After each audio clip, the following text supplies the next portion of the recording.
దేశానికి అన్నం పెట్టే అన్నదాతకే 2 పూటలా తిండి దొరక్క అల్లాడుతున్న పరిస్థితుల్లో శ్రీకాళహస్తి ఎమ్మెల్యేగా విజయం సాధించి కొద్ది రోజులకే రైతన్నకు దన్నుగా నిలిచిన దార్శనికుడు దివంగత నేత బొజ్జల గోపాలకృష్ణారెడ్డి గారు.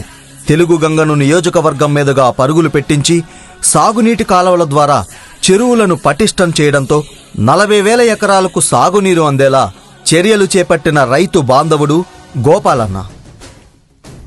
ఎస్ఎస్ కెనాల్, బాలాజీ రిజర్వాయర్ నిర్మాణానికి శ్రీకారం చుట్టి శ్రీకాళహస్తి ప్రజలకు తాగునీరు, సాగునీటి కష్టాలను శాశ్వతంగా తీర్చే దిశగా అడుగులు వేసిన నాయకుడాయన.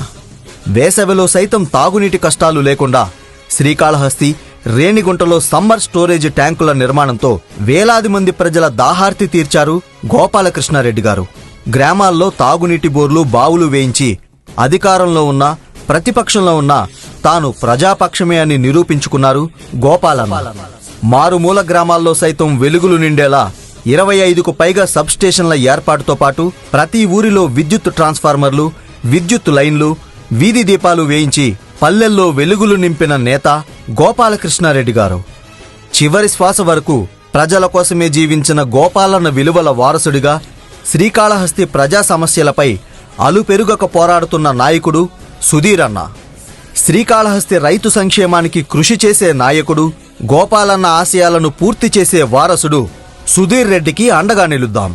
బొజ్జల గెలవాలి, శ్రీకాళహస్తి వెలగాలి. జై గోపాలన్న, జయ హో శ్రీకాళహస్తి.